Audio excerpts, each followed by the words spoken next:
심판이 너무 적지. 쫙 끝에 거야 되는데 이런 식으로.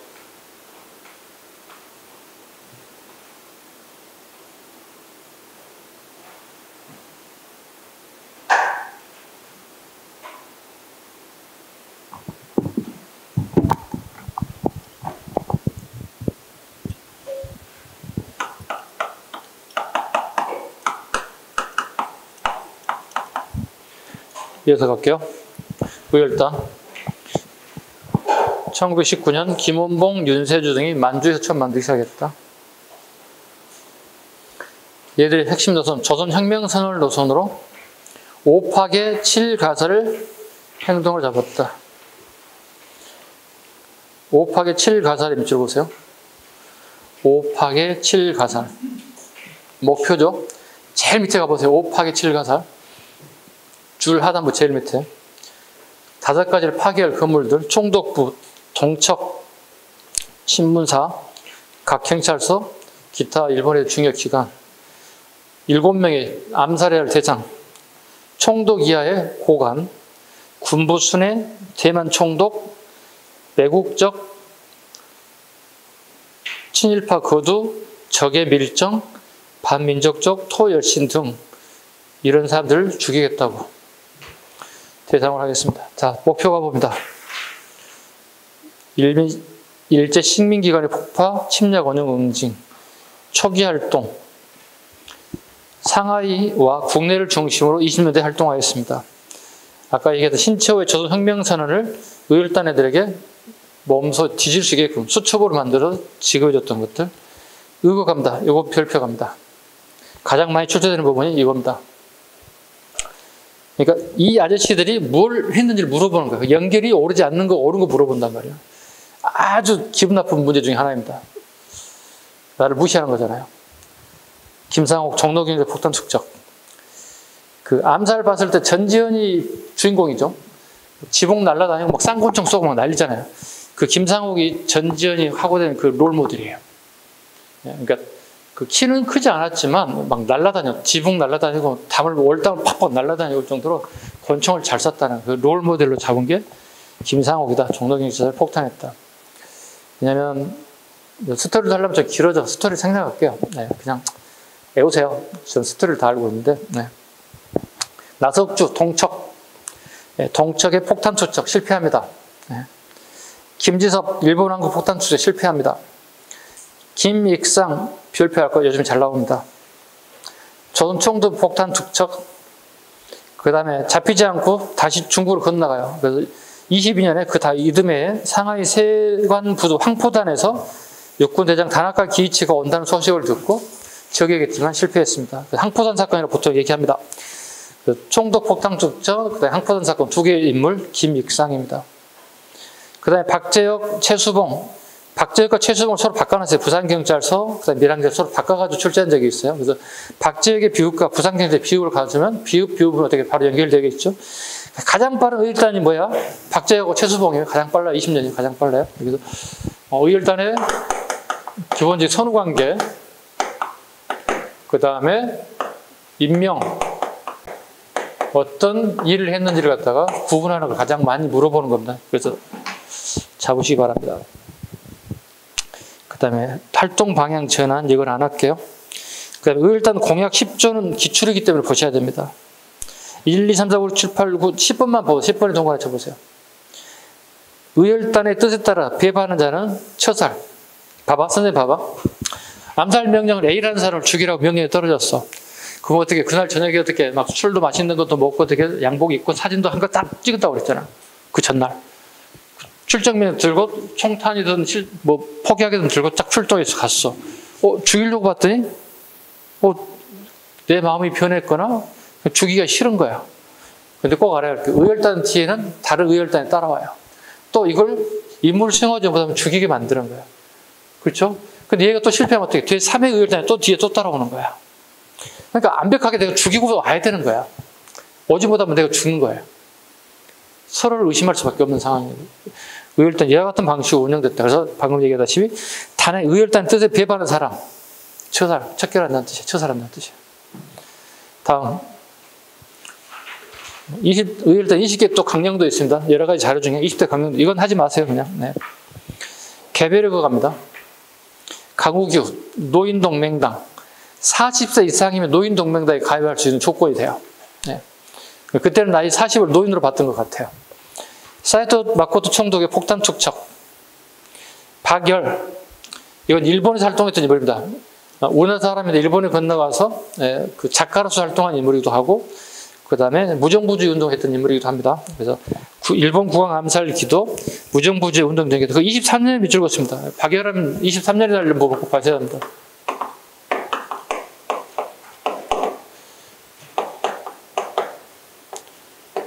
일본의 가장 큰 사건이 간동 대지진이 1923년에. 지금도 간동 지진이 잘 나는 곳이잖아요. 자, 지진이 나게 되면 가장 안 좋은 게 뭐냐면 민심이 되게 안 좋아져요. 사람들 민심이. 그럼 민심을 바로잡기 위한 방법은 누군가가 하나 희생해야 된다. 그 일본 정부에서 어떻게 박열을 희생타로 잡은 거야. 박열과 같은 불령선인이라고 그러거든요.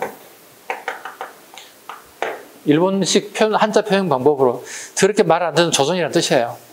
일본의 말을 잘 협력하지 않는 이 불령선인들을 중심으로 간동 대지진이 일어나는 곳에, 일본인이 사는 곳에 우물에다가 독약을 쳐서 일본인을 학살하려고 한다는 소문을 퍼뜨려요. 민심을 전환을 발산하는 방법을 택했다. 그러다 보니 박열을 포함한 조선인 상당수가 체포되게 돼요. 이게 발견에 관련된 부분. 그러니까 이런 한심 확 바꾸는 방법을 택했다. 그래서 박열 나오면 무조건 23년 연도 함기돼야 되고 간동 대진 체크해 주셔야 합니다. 네. 조명아.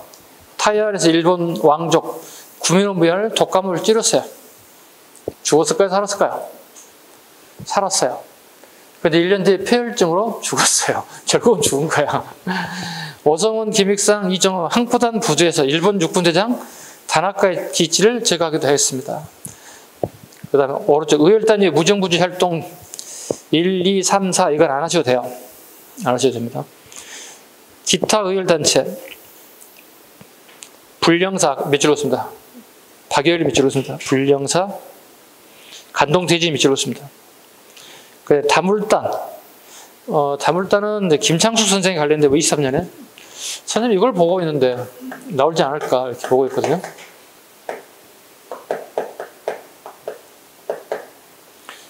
신초 선생하고 되게 막역하는 사이에 되게 무장투쟁단 두 분 다 무장투쟁론자들입니다. 우리 독립은 무장투쟁밖에 없다고 생각하는 사람들이죠. 무장투쟁론자들이니까. 김창숙 선생이 만든 게 다물단입니다. 다물군이 고구려 군 이름이에요. 다물군의 목표는 고조선 영토를 회복하는 거예요. 그래서 우리나라 땅을 회복한다는 의미로 다물단이라고 불렀어요.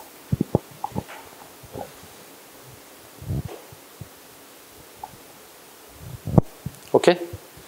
그 다물단을 이끌었던 김창순 해방대원을 하는데 우리나라로 들어와서 네. 오늘날의 서울에 있는 유명한 대학인 네, 이 대학을 설립한 인물이기도 해요. 오케이? 상당수 독립운동가를 아주 교육사회에 이렇게 투자하신 분들 꽤 많죠? 가끔씩 보시면.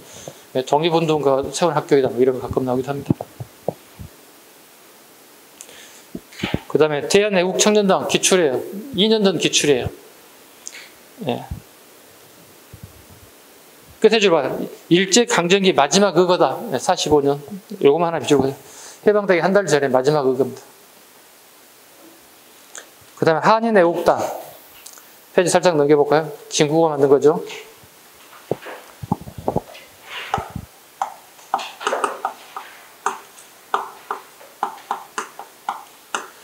김구가 한계점에 봉착됐어요. 그러니까 독립운동이 예교적 노력을 통해서 독립을 쟁취한다는 게 한계점에 봉착했다고. 그 무장단체였던 한일애국단을 만들게 된 계기가 이거예요. 자기 최고의 약점적 핸디캡 중에 하나가 다 무장 투쟁하는데 자기만 이승만과 비슷한 애기적 노력을 통해 독립을 하겠다는 거거든요. 그래서 이거 아니다 싶어서 만든 게 한일애국단입니다. 그 대표적인 인물이 이봉창과 윤봉길입니다.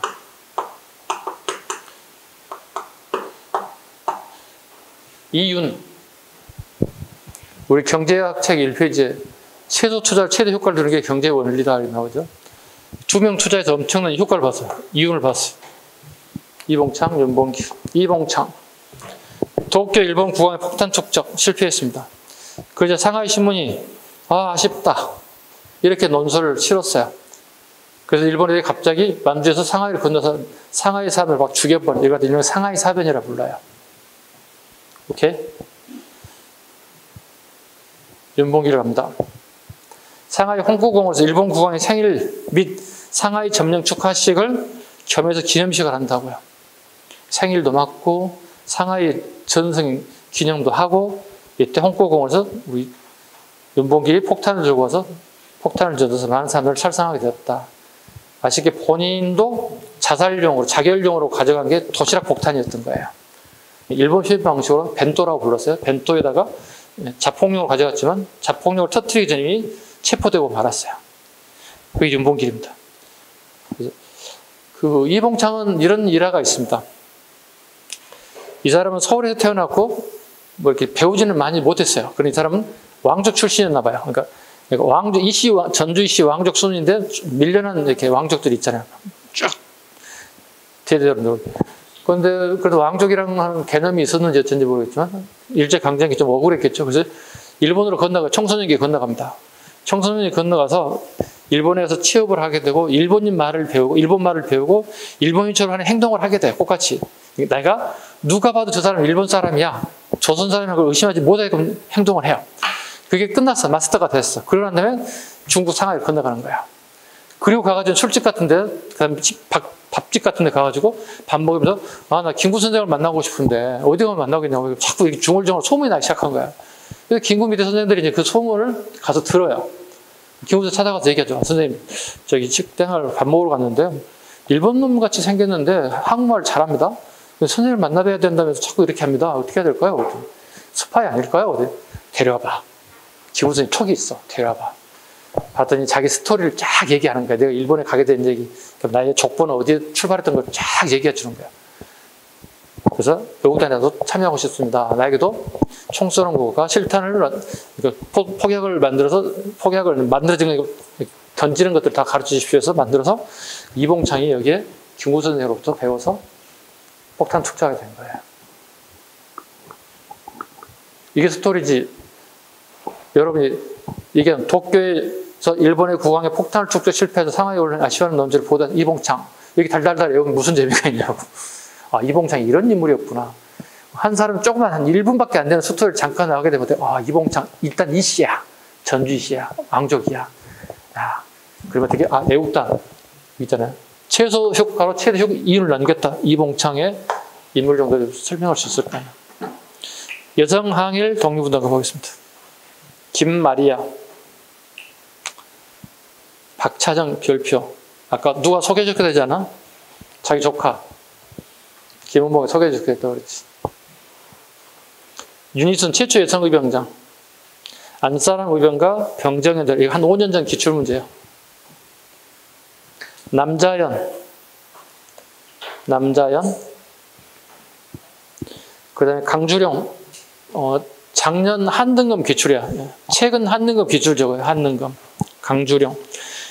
그 여성입니다. 남자처럼 되어 있지만 목매 자살해도 1m 지붕이 올라갔다. 자, 이게 고구려 시대 건물이에요. 이게 평양에 있는 을밀대라고 하는 건물이에요. 1층짜리예요. 한옥이야 쉽게 해서. 여기 기아집이거든. 이렇게 여기에 올라가서 임금 삭감한 거에 대해서 이제 임금 투쟁을 하게 되는 거예요. 나와 있지만 그 남성들의 월급의 반을 받아요. 여성들이. 거기에 또 반을 깎아버렸어. 그러니까 여성들이 한 달 내에 열심히 일을 가져가는 게 별로 없는 거야.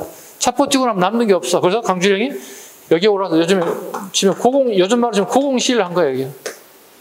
강주령이. 그러니까 이게 무슨 의미냐면, 임금 투쟁도 의미가 있겠지만, 더 중요한 건 뭐냐? 여성이잖아요. 여성이 투쟁을 하는 거잖아요. 되게 중요한 의미를 가지고 있어요. 왜? 여성은 그냥 말 듣고 하세요 하면 순종적인 이런 이미지에서 투사로 바뀌고 있잖아요. 여성들이 독립운동 나서기 시작하고 임금 투쟁하기 시작하잖아요. 그죠? 임금 투쟁하게 된 거예요. 이게 무슨 년, 이거 23년이라고, 31년?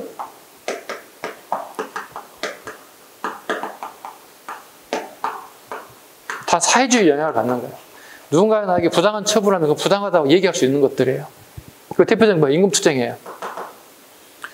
우리 5월 달만 되면 어떻게 강하면 막 시끌벅적 하잖아요, 서울에. 그죠? 임금투쟁하는. 그죠? 민노총이니 한노총이 막 두 단체가 나와서 뜯어가잖아요. 다 사회주의 영향을 받았던 것 중에 하나가 누군가가 나에게 부당한 노동을 하고 임금을 삭감하거나 주지 않는다면 당연히 나의 그것을 차지해야 할 목표점을 향해서 간다는 얘기죠. 최근이 송건기 완화시 됩니다. 256쪽. 암태도 소작쟁이 별표 갑니다. 암태도 소작쟁이.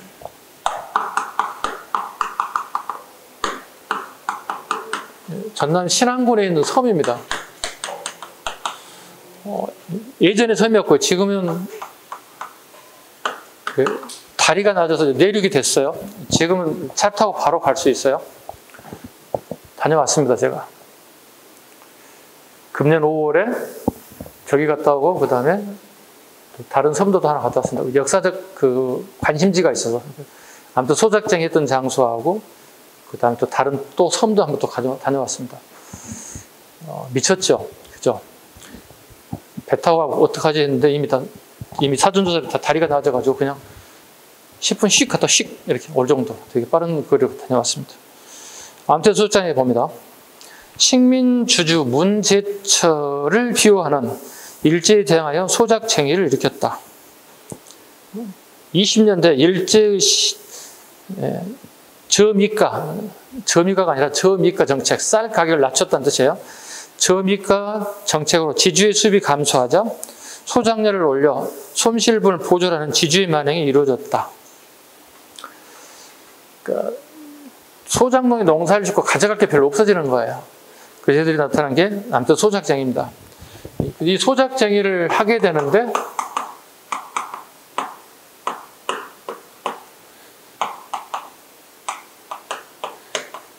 지주들이 경찰의 비호를 받고 있다는 거예요. 그러니까 아무리 가서 임금 투쟁하고 소작 투쟁해도 요즘 말로 씨알이가 안 맥히는 거예요, 지주들이. 왜? 경찰의 비호를 받고 있어요. 경찰로 경찰에 뇌물 주고 뭐 하고 하다 보니까 경찰과 짝짝꿍 돼 있는 거예요, 얘들이. 그러니까 얘들이 소작쟁이를 통해서 쟁의를 펼치는 거예요. 그러면 얘들이 해결할 수 있는 방법은 뭐냐면 경찰의 비호를 받고 있다고 생각하는 거잖아요. 그럼 어떻게 소작농 입장에서는 경찰과 관련된 부분을 단판쳐야 되겠지. 얘는 말 절대 안 듣는 거야. 지주는 말을 안 듣는 거지. 왜? 뒷배경이 있으니까. 그래서 농민들이 되게 현명한 선택을 한 것 같아요. 그럼 뒤를 봐준 애를 한번 가서 촉치자. 이게 경찰이에요. 경찰은 공무원이에요. 공무원이 가장 무서운 게 뭔지 아시죠? 민원이에요. 민원. 여러분도 공무원 되면 가장 무서운 게 뭐라고? 민원이에요. 오늘 또 무사히 그냥 지나가서 쓰겠어요. 근데 내가 오늘 동사무소 근무하고 있는데 갑자기 민원이 와서 깽판 치고 악수고 막 난리구슬 피웠어. 업무가 돼, 안 돼? 짜증나고 스트레스 쌓이고 업무가 안 돼. 그렇게 잘 되던 업무도 그냥 손에 안 잡히는 거야. 마음이 퉁 떠 있는 거야. 남자들은 뒷문 열고 가서 막 담배 벚꽃 피고 앉아 있는 거야. 와, 스트레스 쌓이냐고. 이렇게 되는 거예요. 그래서 봐요. 소장농들이 경찰서, 그 당시에 목포경찰서가 여기 다 책임졌다는 거예요. 목포경찰서를 갖다 에워싸요. 한 겹, 두 겹 싸요, 이렇게. 요구사항을 막 주장하는 거예요.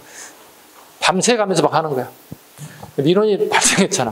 민원 발생을 어떻게 나서야지, 공무원들이. 왜? 업무가 마비되잖아요. 저 업무 말고도 할 업무가 얼마나 많은데. 도대체 뭡니까? 봤더니, 친일 지주하고 뒷배경을 봐주는 경찰이 있어서 이런 일이 발생해서 해결해달라. 해결됐을까, 안 됐을까? 일본에도 힘으로 강압적으로 눌렀을까? 그래요. 전자의 후자예요? 후자예요. 그래서 어떻게 해요? 40분 이상을 갖다가 다운해서 지주하고 협의를 봤어요. 효과를 봤어요. 그러면 효과를 보게 되면 그 지역만의 문제가 아니야. 충청도, 경상, 전라도, 농경지가 있는 모든 것은 전부 다 똑같은 문제가 발생됐어. 파급 효과가 있을까 없을까? 있지. 풍선 효과가 있는 거야. 뭐 저기도 그랬다고? 그럼 우리도 해야지 뭐. 이게 뭐야? 우리 바보야 우리가? 그렇잖아. 우리가 예를 들어서 소장로에 생각해봐. 지주한테 끌려다니는 생각해봐. 작년에 이만큼 달래. 그럼 나는 어떻게 해? 농사짓고 남는 거 하나도 없어. 먹을 게 없어. 소장로. 그래서 시하고 대모하게 되는 거지 뭐. 근데 해결됐대잖아. 우리도 가야지. 그래서 이게 가장 중요한 의미를 가지고 그래서 딱 이 하나만 나오는 거야. 그 뒤에 나오는 것들이 수업에서 할 수 없는 것들이야. 암체도 하나만 딱 잡으면 돼. 연도 잡으셔야 됩니다. 그 다음에 그 조직이 되게 많이 만들어진 박스 한번 봐보세요. 조선노동공제 20년, 조선노동총동 24년, 조선총동, 이 조선이라는 단어가 들어가잖아요. 다 사회주의 계열 단체들이에요. 그러면 다 20년 돼요. 그 연도 외우지 마세요. 오케이? 조선 무슨 땡땡 단체가 나오면 이 시대에 대한 설명 어려우면 무조건 다 20년 선택지 하나 고르시면 돼요. 바보처럼 달달달 외우지 마. 이건 힘들어. 외우지도 못해. 오케이? 조선 노동동맹이니 뭐니 다 어려워진 단어들이야. 자, 오른쪽 257책에 원산노동 총파업. 이거 연도 외워야 돼. 29년. 이거는 외워야 돼. 원산노동 총파업 1929년 연도 무조건 외워야 돼. 다음 중 원산노동자 총파업 있을 측에 가장 가까운 사실은 물어본단 말이에요. 29년 마이너스 플러스를 다 내 선택지 골라내면 되는 거예요. 페이지 넘기세요. 여성운동 가봅니다. 다음 페이지.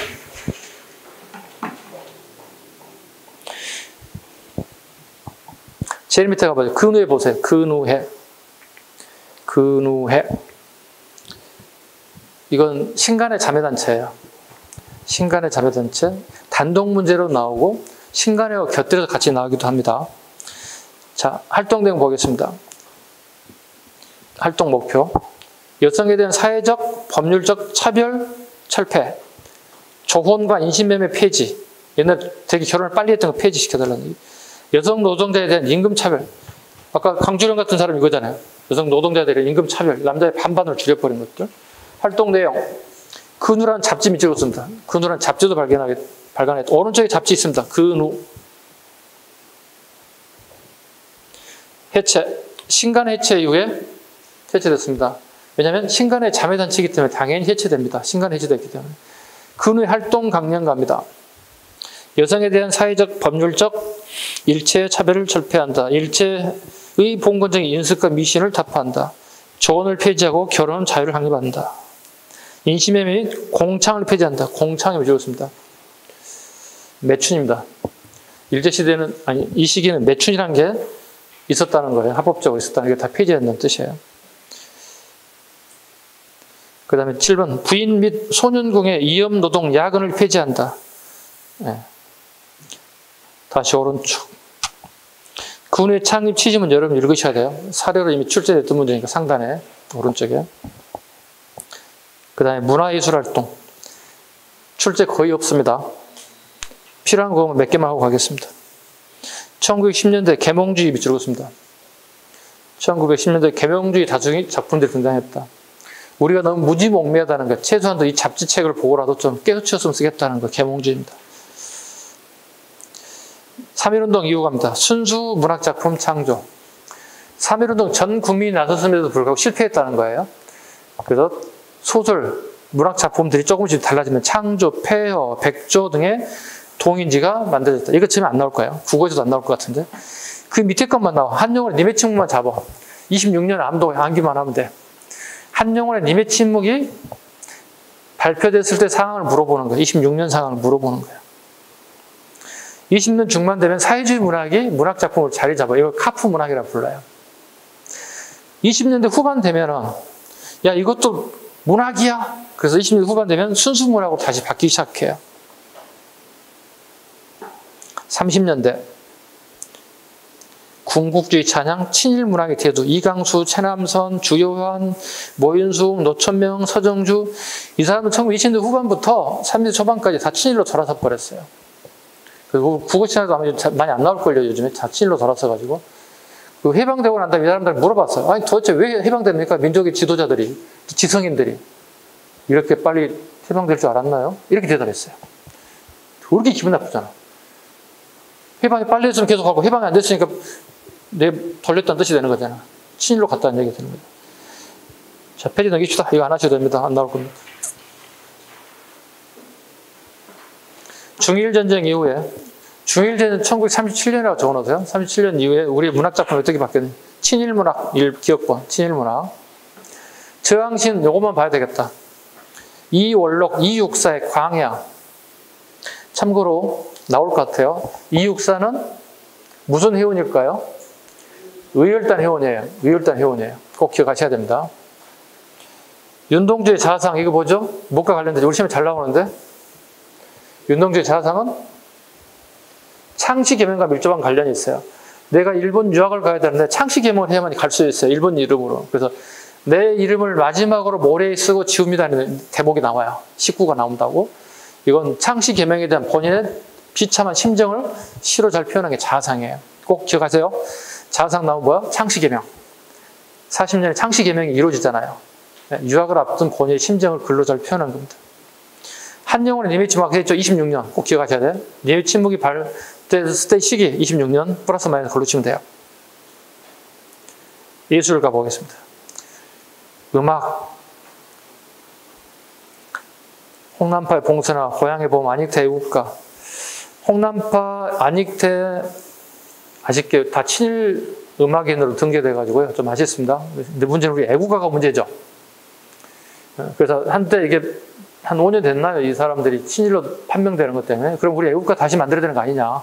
친일했던 사람이 애국가를 만드는데 그걸 우리가 계속 써야 되겠느냐.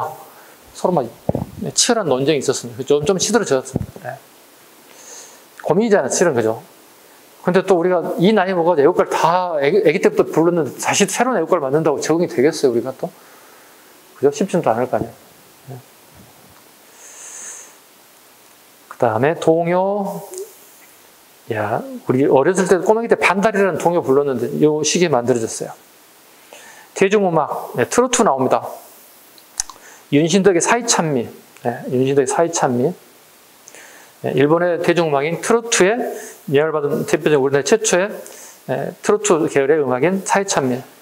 이 사람은 정통 클래식을 공부한 인물인데 사이찬미라는 노래를 불렀죠. 그런데 김우진하고 사랑에 빠져서 죽어버렸어요. 태평 현해탄에서. 이 스토리가 재밌는 스토리가 있죠. 김우진은 목포의 부잣집 아들이에요. 일본 유학 가서 윤신덕과 사랑에 빠지게 됐어요. 그래서 김우진이 아마 기혼자인 걸로 알고 있는데요.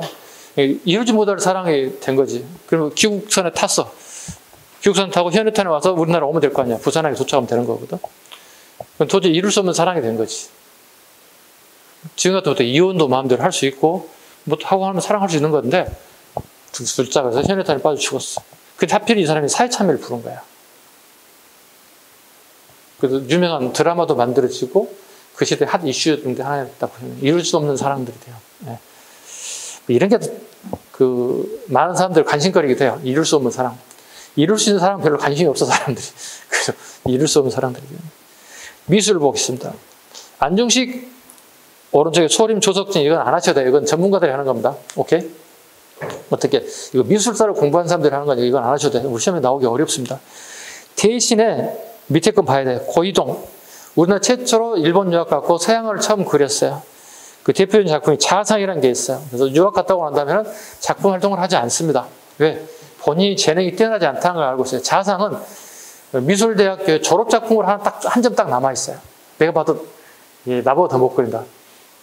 그 정도 작품 하나 남겼어요. 나혜석.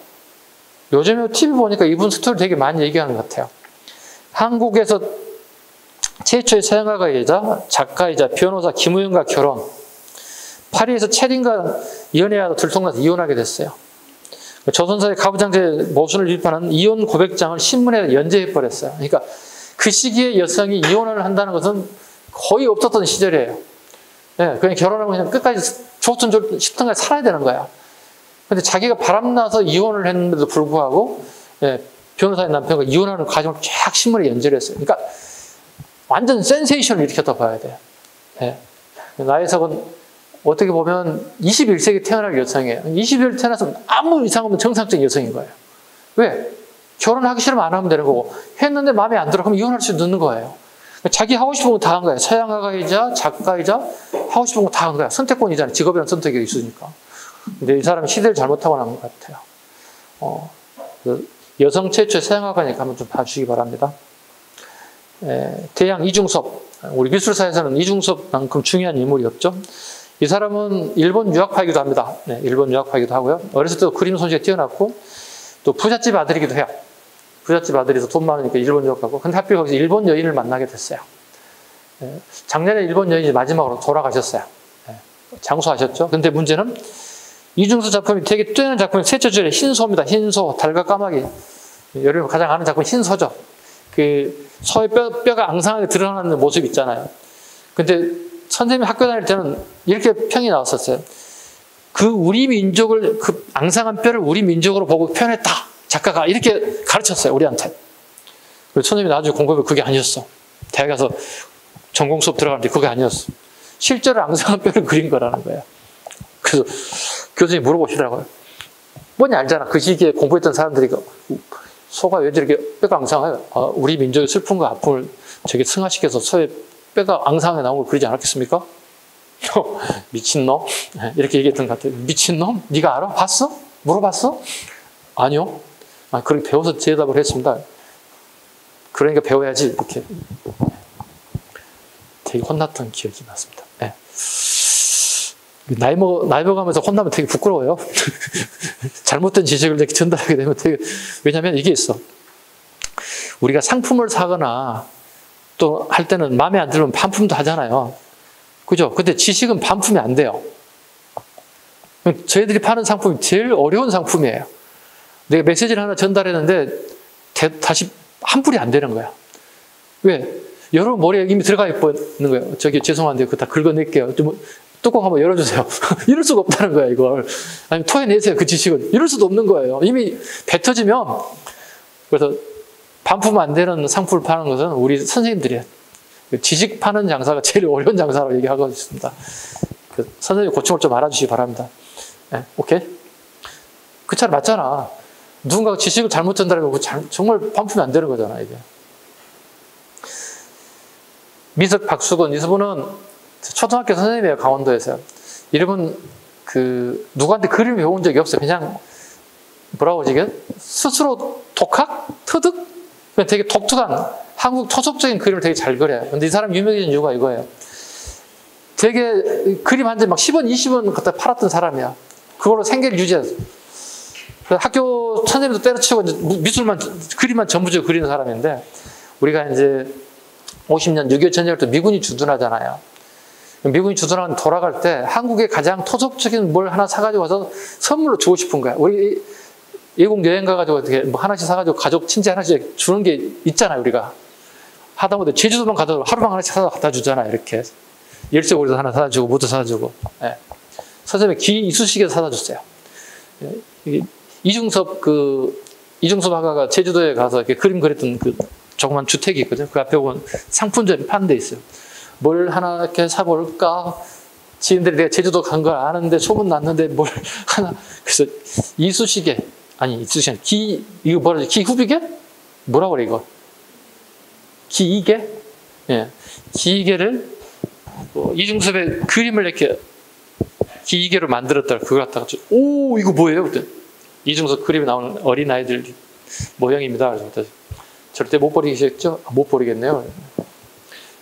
혹시 여러분 나중에 가보시면, 이중섭 생가타라기보다는 뭐 살았던 시기에 그림 작품 그렸던 게 피난 시절에 보시면 하나씩 사오시기 바랍니다. 대표적인 작품 절구지라는 여인, 독서, 판잣지, 모자, 우물가. 그 시기에 되게 우리의 그 환경이 안 좋았던 그 시대의 모습들 다 그렸어요. 김한기, 우리나라 가장 비싼 그림 한 점에 65억짜리. 물론 피카소니 누구에 비하면 게임도 안 되겠지만 가격으로 본다면 그래도 우리 근현대 작가 중에 가장 뛰어난 고가의 그림. 초기의 기하학적 추장에서 뉴욕에 건너가서 초상화로 바뀌게 됐다. 다음 페이지 넘겨봅니다. 전영필. 앞에 사람 다 몰라도 되는데 내가 봤을 때 전영필이 나와야 되는데 안 나오고 있거든. 선생님이 7년째 제가 나옵니다 치는데 전영필 얘기를 좀 하겠습니다. 이 사람은 서울의 가장 큰 부잣집 아들입니다. 근데 아버지가 갑자기 돌아가셔 버렸어요. 이때 나이가 19, 20살이에요. 엄청난 재산을 물려받았어요. 이 사람이 되게 좀 생각이 바른 생각이에요. 이거 어떻게 하지 이거? 좋다 하고 막 술 마시고 탕진해서 어떻게 금방 아무 소리 없으면 사라졌겠죠. 근데 고민해 본 거예요. 이거 어떻게 하지 이거? 내 19, 20살이고 이 큰 돈 어떻게 하지? 그래서 이분을 찾아갔어요. 그 당시 우리는 최고 지식인이 오세창 선생이에요. 찾아간 거예요. 선생님, 제가 이렇게 됐는데 어떻게 할까요? 그러면 내 말을 듣고 좀 실천해 보실래요? 뭔가요? 지금 현재 우리나라에 있는 문화재가 일본이 엄청나게 빼앗아 가고 있다는 거예요. 이 문화재 지킴이 좀 해주세요. 그 돈으로. 어떻게 하면 됩니까? 제가 문화재 전 1도 모르는데요. 제가 무조건 감정을 하고 이거 사세요 하면 다 사세요. 그럼 사면 되는 거예요. 사는 거. 근데 올까요? 아주 간단한 방법이었어요. 자, 이게 A라는 작품이 있다 쳐봐. 제품이 있다 쳐봐. 보통 시중 가격이 100원에 팔려요. 최고가 그 당시에. 참고로 서울의 집 한 채 가격이 10원이야. 그 당시에. 그럼 집 10채 값이야. 예를 들어서 이게. 근데 전영필이 150원에 산다고 소문내. 경상북 대구에서 부산에서 강주에서 그 물건 들고 와. 대구에서 부산에서 100원에 팔 걸 서울에 오면 150원이야. 그럼 집 5채를 더 버는 거잖아. 자, 여러분이 멍청한 사람이 아니라면 100원에 팔겠어? 150원에 팔겠어? 당연히 150원 팔겠지. 이렇게 해서 명품들을 다 끌어모아. 근데 이 사람은 언젠간 죽을 거 아니야. 영원히 사는 게 없잖아. 그 사람이 미술관을 만들었어요. 이게 간송미술관이에요. 간송미술관은 1년에 2번만 오픈해요. 그러니까 전시의 목적은 미술관을 만든 게 아니라 보관용으로 만든 거야. 오케이? 지금도 1년에 2번밖에 안 해요. 아마 올해는 아마 개관 안 했을걸요. 코로나 때문에. 네. 그러니까 이게 되게 뭐라고 그러지? 이게 항상 열려있는 미술관은 그냥 언제든지 갈 수 있다 생각하니까 그냥 그래. 근데 이게 오픈한데 그럼 사람들이 서울에 줄 서서 난리가 아니야. 뭐 맛집 줄 서서 막 서 있는 거야. 쫙 서 있는 거야. 간송미술관. 네. 그날 당일날 또 숫자도 제한해요. 들어가기 쉽지 않은 것 중에 하나가 간송미술관이야. 여러분 나중에 한번 생각 한번 해보세요. 간송미술관. 선생님 간송미를 오픈한답니다. 같이 가실까요? 오케이. 같이 갈 수 있습니다. 네. 뭐 소개 쫙 설명되어 있겠죠. 네. 보시면 돼요. 같이. 전영필에 대한 얘기. 간송미술관도 밑줄 하나 해주시기 바랍니다. 연극 토월의 정도 하나 잡으시고요. 영화 제일 밑에 아리랑 하나 잡아주세요. 아리랑. 나온 게 아리랑. 연도 잡아서 26년입니다. 네. 아리랑이 단성사에서 상영되었는데 이거 작년 한능검 기출이에요. 네. 아리랑이 한능검 단성사에서 상연된 거 물어봤어요. 또 예전 공무원 시험들은 아리랑이 상연되던 시대상으로 오는 거 26년이에요. 26년 상을 물어보는 거예요. 일제강점기를 물어보는 거예요. 체육. 베를린 올림픽 송기정이 일장길 달고 금메달 땄던 거. 그 연도 물어보면 이거 36년입니다. 그거 하나만 잡으시면 되고요. 의식주 가볼게요. 의생활, 식생활.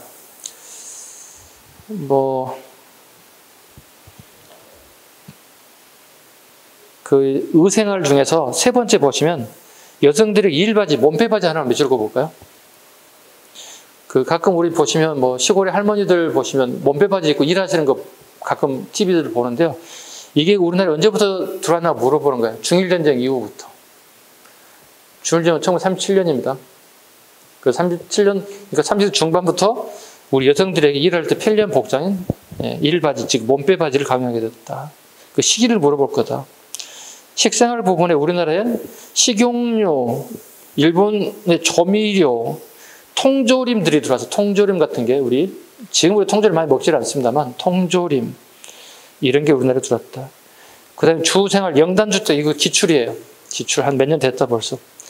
이거 고급주택이고 서민주택이고 물어본 거야. 그 근로자들이 주택 문제 해결하기 위해서 만든 주택이에요. 이 앞전에 그 영등포구 물레동에 산 적이 있는데요.